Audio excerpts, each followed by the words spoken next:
الله أكبر.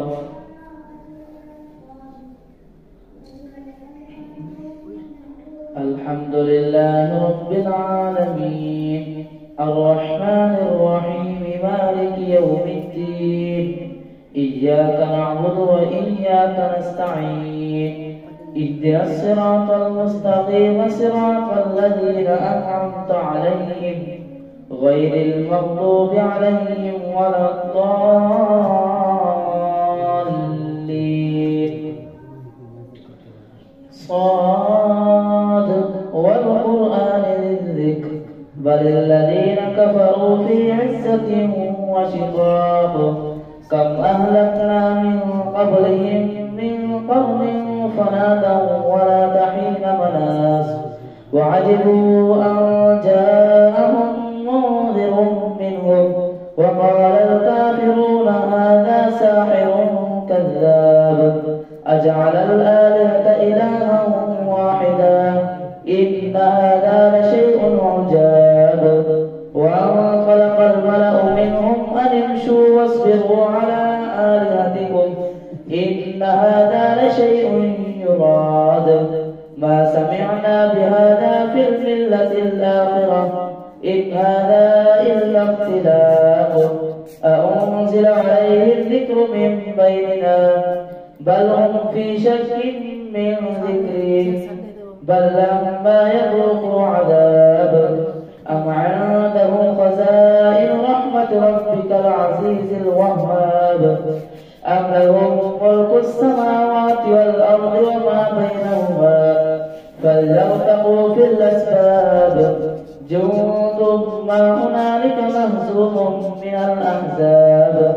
كذبت قبلهم قوم نوح وعاد وفرعون ذو الأوتاد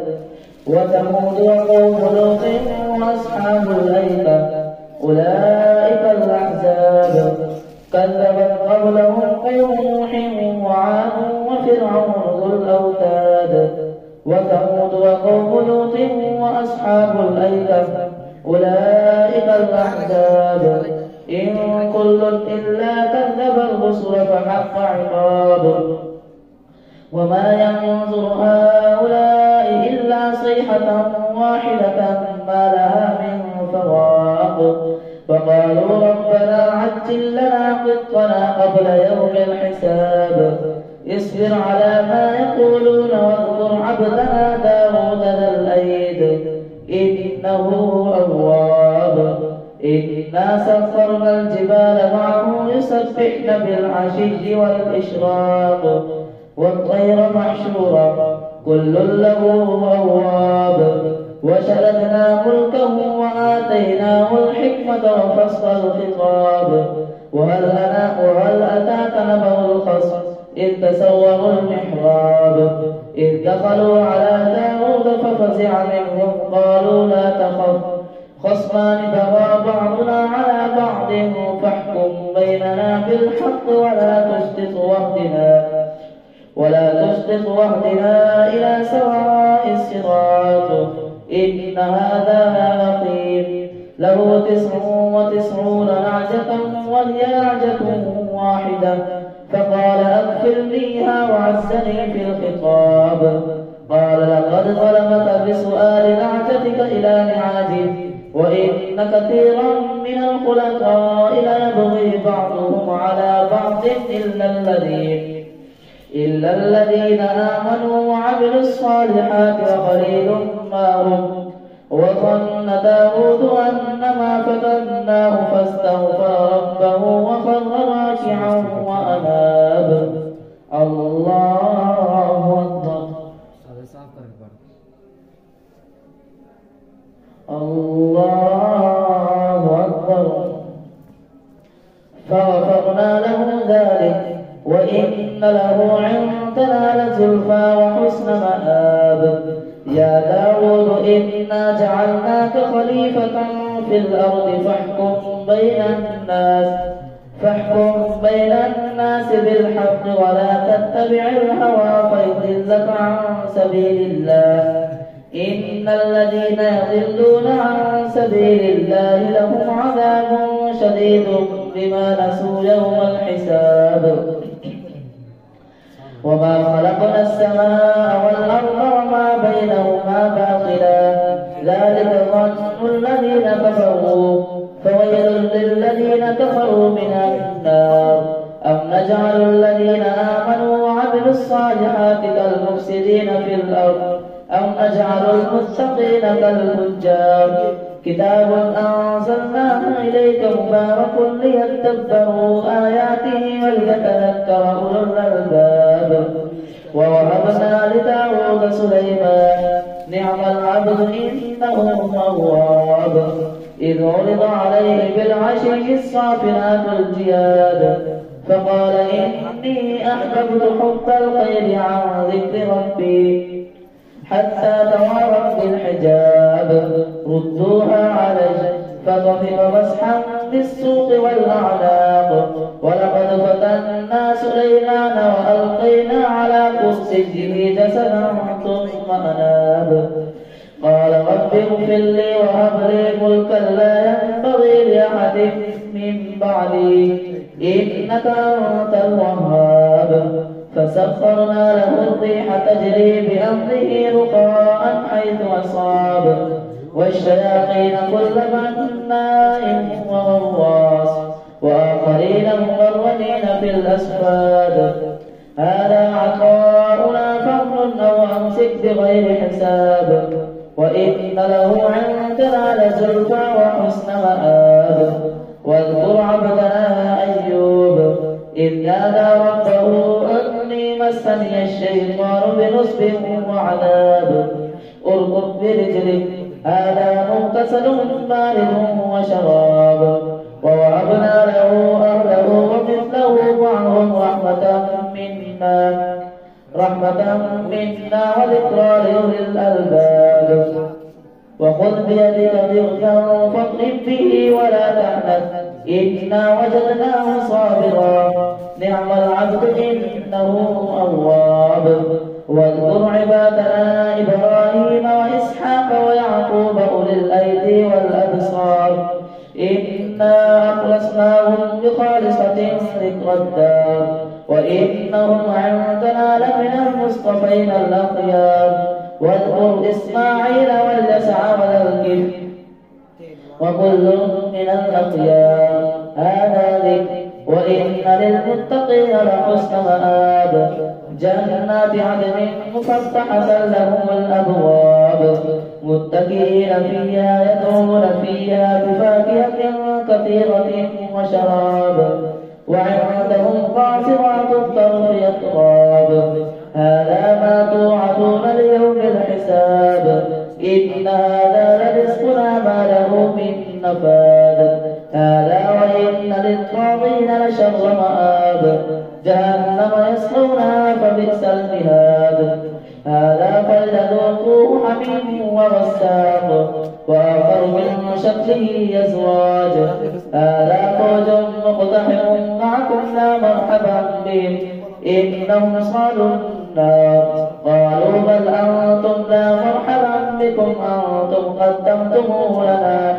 فبئس القرار قالوا ربنا من قدم لنا هذا فزده عذابا ضعفا في النار وقالوا ما لنا لا نرى رجالا كنا نعدهم من الأشرار أتخذناهم سخرجا أم زاغت عنهم الأبصار إن ذلك لحق تخاصم أهل النار الله أكبر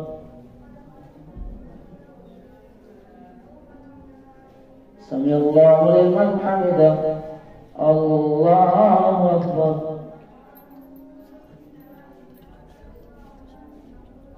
الله أكبر الله أكبر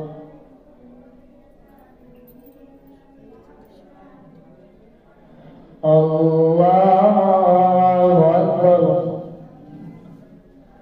الحمد لله رب العالمين الرحمن الرحيم مالك يوم الدين إياك نعبد وإياك نستعين اهدنا الصراط المستقيم صراط الذين أنعمت عليهم غير المغضوب عليهم ولا الضالين قل إنما أنا منذر وما من إله إلا الله الواحد القهار رب السماوات والأرض وما بينهما العزيز الغفار قل هو نبأ عظيم أنتم عنه معرضون ما كان لي من علم بالملأ الأعلى إذ يختصمون إن يوحى إلي إلا أنما أنا نذير مبين إذ قال ربك للملائكة إني خالق بشرا من طين فإذا سويته ونفخت فيه من روحي فقعوا له ساجدين فسجد الملائكة كلهم أجمعون إلا إبليس استكبر وكان من الكافرين قال يا إبليس ما منعك أن تسجد لما خلقت بيدي أستكبرت أم كنت من العالين قال أنا خير منه خلقتني من نار وخلقته من طين قال فاخرج منها فإنك رجيم وإن عليك لعنتي إلى يوم الدين قال رب فأنظرني إلى يوم يبعثون قال فإنك من المنظرين إلى يوم الوقت المعلوم قال فبعزتك لأغوينهم أجمعين إلا عبادك منهم المخلصين قال فالحق والحق أقول لأملأن جهنم منك ومن من تبعك منهم أجمعين قل ما أسألكم عليه من أجر وما أنا من المتكلفين إن هو إلا ذكر للعالمين ولتعلمن نبأه بعد حين تنزيل الكتاب من الله العزيز الحكيم إنا أنزلنا إليك الكتاب بالحق فاعبد الله مخلصا له الدين ألا لله الدين الخالص والذين اتخذوا من دونه أولياء ما نعبدهم إلا ليقربونا إلى الله زلفى إن الله يحكم بينهم فيما هم فيه يختلفون إن الله لا يهدي من هو كاذب كفار لو أراد الله أن يتخذ ولدا لاصطفى مما يخلق ما يشاء سبحانه والله الواحد القهار خلق السماوات والأرض بالحق يكور الليل على النهار ويكور النهار على الليل وسخر الشمس والقمر كل يجري لأجل مسمى ألا هو العزيز الغفار خلقكم من نفس واحدة ثم جعل منها زوجها وأنزل لكم من الأنعام 8 أزواج يخلقكم في بطون أمهاتكم خلقا من بعد خلق في ظلمات 3 ذلكم الله ربكم له الملك لا إله إلا هو فأنى تصرفون إن تكفروا فإن الله غني عنكم ولا يرضى لعباده الكفر وإن تشكروا يرضه لكم ولا تزر وازرة وزر أخرى ثم إلى ربكم مرجعكم فينبئكم بما كنتم تعملون إنه عليم بذات الصدور وإذا مس الإنسان ضر دعا ربه منيبا إليه ثم إذا خوله نعمة منه نسي ما كان يدعو إليه من قبل وجعل لله أندادا ليضل عن سبيله قل تمتع بكفرك قليلا إنك من أصحاب النار أمن هو قانت آناء الليل ساجدا وقائما يحذر الآخرة ويرجو رحمة ربه قل هل يستوي الذين يعلمون والذين لا يعلمون إنما يتذكر أولو الألباب قل يا عبادي الذين آمنوا اتقوا ربكم للذين أحسنوا في هذه الدنيا حسنة وأرض الله واسعة إنما يوفى الصابرون أجرهم بغير حساب قل إني أمرت أن أعبد الله مخلصا له الدين وأمرت لأن أكون أول المسلمين قل إني أخاف إن عصيت ربي عذاب يوم عظيم قل الله أعبد مخلصا له ديني فاعبدوا ما شئتم من دونه قل إن الخاسرين الذين خسروا أنفسهم وأهليهم يوم القيامة ألا ذلك هو الخسران المبين لهم من فوقهم ظلل من النار ومن تحتهم ظلل ذلك يخوف الله به عباده يا عباد فاتقون والذين اجتنبوا الطاغوت أن يعبدوها وأنابوا إلى الله لهم البشرى فبشر عباده الذين يستمعون القول فيتبعون أحسنه أولئك الذين هداهم الله وأولئك هم أولو الألباب أفمن حق عليه كلمة العذاب أفأنت تنقذ من في النار لكن الذين اتقوا ربهم لهم غرف من فوقها غرف مبنية تجري من تحتها الأنهار وعد الله لا يخلف الله الميعاد ألم تر أن الله أنزل من السماء ماء فسلكه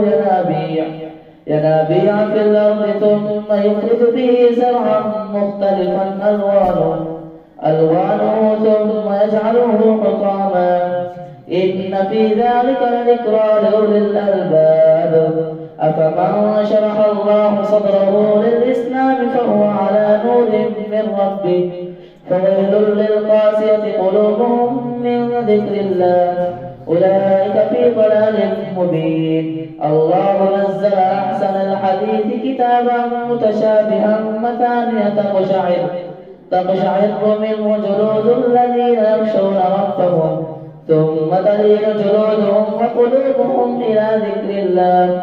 ذلك هدى الله يهدي به من يشاء ومن يضلل الله فما له من هاد أفمن يتقي بوجهه سوء العذاب يوم القيامة وقيل للظالمين ذوقوا ما كنتم تكسبون كذب الذين من قبلهم فأتاهم العذاب من حيث لا يشعرون فأذاقهم الله الخزي في الحياة الدنيا ولعذاب الآخرة أكبر لو كانوا يعلمون ولقد ضربنا للناس في هذا القرآن من كل مثل لعلهم يتذكرون قرآنا عربيا غير ذي عوج لعلهم يتقون ضرب الله مثلا رجلا فيه شركاء متشاكسون ورجلا سلما لرجل هل يستويان مثلا الحمد لله بل أكثرهم لا يعلمون إنك ميت وإنهم ميتون ثم إنكم يوم القيامة عند ربكم تختصمون